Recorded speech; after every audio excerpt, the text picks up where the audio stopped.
안녕하세요. 팩트남입니다. 오늘은 대만의 기업이 러시아에 군수물자를 제공했다는 의혹이 있어서 그 기사를 한번 가지고 와봤습니다. 해당 내용은 구독자님께서 제보해주신 내용이고, 매체는 이제 디펜스 시큐리티 아시아입니다. 처음에 이제 이 기사로 번역을 하다가 내용을 읽다 보니까 원 인용 기사가 있더라고요. 그래서 그 기사까지 이제 좀 추가를 해서 내용을 좀 보강을 했습니다. 끝에서 제 개인 의견을 한번 달아봤습니다. 자, 해당 내용은요, 대만 기업이 러시아에 그 활공폭탄용 부품을 공급했다는 의혹입니다. 이 내용은 우크라이나 군사전문지 밀리타니아발 내용이고, 말씀드린 대로 DSA 기사를 읽다가 이제 원 소스가 나와서 본 기사를 추가적으로 번역을 해서 내용을 보강을 해봤습니다. 글로벌 정보 커뮤니티 인폼 나팜에서 활동하는 그 바딤 라바스라는 분석가의 이제 내용인데요. 대만의 자동차 부품 제조사 TRC 오토, 중국어로 롱청 서스펜 파츠라고 하는데,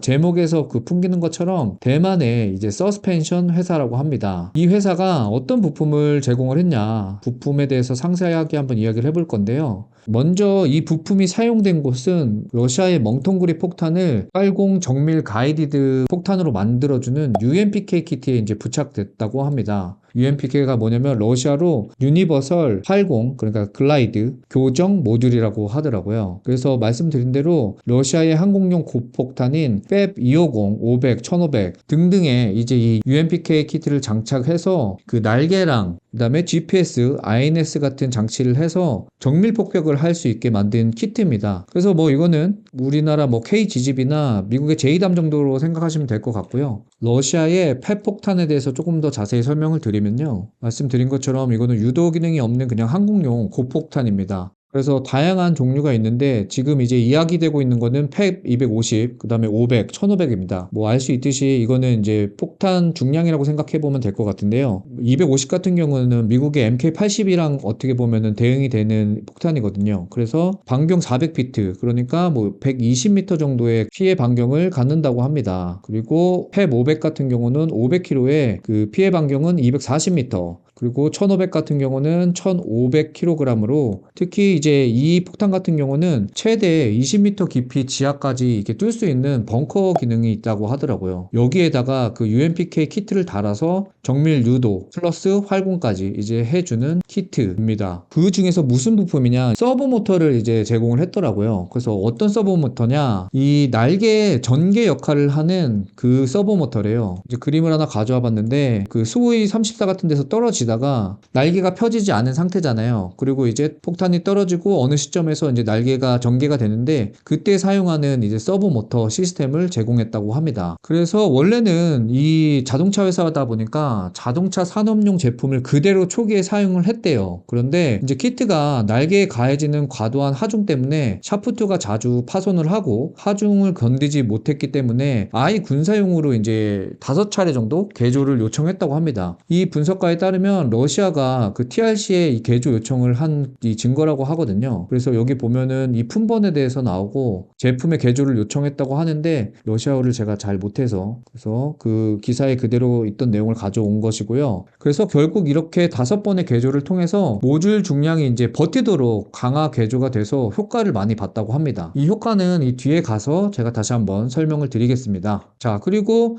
운용 가능한 기체는 아까 말씀드린 대로 뭐 수호의 30, 34, 35 등에서 이제 사용했다고 하고, 이게 어떤 의미냐, 아무래도 그 활공거리가 늘어나다 보니까 우크라이나 방공망 이제 밖에서 이제 날려서 목표를 타격했다, 스탠드오프 무장으로 사용을 했다, 이제 이런 내용입니다. 그래서 이 부품을 적용하면 어떤 효과를 갖고 오냐, 말씀드린 대로 일단 GPS와 INS를 이제 장착함으로써 타격 정밀성이 올라갔다. 그 다음에 장거리 타격 능력이 가능하다. 즉 방공망 밖에서 스탠드오프로 타격을 했다. 수호의 전투기를 이용해서. 이게 심각했던 이유가 우크라이나의 지금 방공망이 활공폭탄 요격을 가능하게끔 설계가 되지 않은 그런 장비들을 사용하고 있대요. 그래서 우크라이나 그 공군사령부 대변인인 유리나이트가 특히 그 팩 500, 500kg급 폭탄이 특정 거리를 비행해서 이게 파괴력도 상당히 있으니까 이게 상당히 위협적이었다 하더라고요. 그리고 유튜브에 가서 우크라이나전 관련된 영상들을 보면 그 펩 250으로 이거 UMPK 장착하고요. 그 참호들을 정확히 때려내더라고요. 그래서 이거 진짜 상당히 무섭구나 이런 생각이 들었습니다. 그래서 그 영상 잠깐 한번 볼까요? 여기가 지금 우크라이나 참호인데 지금 펩 250으로 UMPK 장착하고 정확하게 때려내는 합격 장면이라고 하더라고요.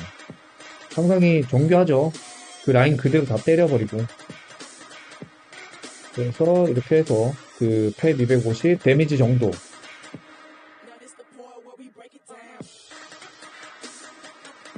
참 무섭습니다. 전쟁. 80 폭탄 키트에 이 부품을 제공했다는 겁니다. 대만 지금 정신 없습니다. 자, 이것 말고도 이제 이 분석가가 제재 회피 사례를 몇 가지 또 보고를 했는데요. 카자흐스탄에서도 이제 우크라이나에 군사 관련 협조를 했다고 합니다. 카자흐스탄의 ARC 그룹이 그 프랑스의 탈레스사와 샤프란의 장비들을 사용을 해서요. 러시아 수호이 30 SM의 정비를 도왔다고 합니다. 우크라이나전이 발생하기 전에 뭐 러시아와 프랑스가 군사 뭐 기술이나 정비 서비스 이런 거를 받았어요. 러시아로부터. 근데 이제 우크라이나전이 발생을 하고 프랑스가 이걸 막아버리니까 이 ARC, 그러니까 카자흐스탄의 기업 ARC 그룹이 우회를 해서 프랑스의 군사 기술과 정비를 계속 서비스를 해줬다. 이런 사실들이 또 이제 파헤쳐졌고요. 그 내용을 좀 더 디테일하게 들어가 보니까 러시아의 기업이 이런 기업이래요. 저 러시아 모르는데 이게 러시아 항공특수장비 조달 관리 기업이래요. 그래서 이 기업이 전쟁이 발발하고 아까 카자흐스탄 ARC 그룹의 직원들을 모든 비용을 다 대고서 프랑스 탈레스 훈련센터에 집어넣었대요. 그리고 거기서 필요한 교육, 뭐 인증 이런 거 다 서포트 받고 걔네들이 이제 러시아가 필요한 뭐 SDMOS 또는 뭐 HUD 유지보수 이런 거를 다 도와줬다고 합니다. 그러니까 사람들이 참 정신이 없어. 그러니까 돈이면은 다 되는 거야. 참 안타까운 현실입니다. 이런 카자흐스탄의 그 제재 회피에 대해서까지도 이제 이 분석가가 이제 보고를 했습니다. 자, 이제 개인 의견입니다. 저는 지금 상당히 기분이 나쁩니다. 왜냐면요. 지금 대만은요. 중국 침략을 빌미로 해서 서방으로 다양한 지원을 받은 나라입니다. 매우 다양하게 많은 그 지원을 받았지만 그 중에서도 이제 특히 미국으로부터 많이 받았습니다. 첫 번째, 미국 국방수권법 NDAA에 의해서 연간 20달러씩 총 100달러, 뭐 당시 12조 8천억 원이었거든요. 이 정도의 지금 지원을 꾸준히 받고 있어요. 그쵸? 이것도 되게 크고, 그 다음에 두 번째, 대통령 권한, 즉 PDA로 2023년 7월 3억 4,500만 달러. 이것도 상당히 많은 금액이거든요. 당시 이 4,400억 원의 군사 지원에는 교육, 훈련뿐만 아니라 뭐 맨패드도 포함되어 있었고, 그 다음에 뭐 MQ-9 리퍼 드론도 제공 가능성도 있다. 라고 이제 이런 기사가 있었거든요. 그쵸? MQ-9 4대, 그때 당시. 그러니까 이런 지원을 지금 어마어마한 금액으로 계속 받아오고 있습니다. 근데 이거는 뭐냐? 빙산의 일각이다. 뭐 여기서 다 나열할 수는 없지만 아무튼 이렇게 중국을 막기 위해서 서방 국가로부터 지원을 받았던 나라입니다. 그럼에도 불구하고 그 뒤에서는 기업의 이익을 꾸준히 추구해 왔다는 게 저는 도저히 참을 수가 없습니다. 우러 전쟁에서 러시아의 반대편에 서서 열심히 지금 전쟁을 막으려는 측에 그런 국가들의 지금 칼을 꼽은 거 아니에요. 그래 놓고 나는 중국하고 지금 맞서야 되니까 뭐돈 없다. 우리 기술 안 된다. 뭐 달라 이 지랄을 하고 있잖아요. 그래서 제가 볼 때는 은혜를 원수로 갚은 경우라고 생각을 합니다. 자, 오늘 기사를 보고 대만에 생각나는 사자성어 한 단어가 생각이 납니다. 뭐냐? 배, 망, 덕. 지금까지 팩트남이었습니다. 즐거운 하루 보내세요.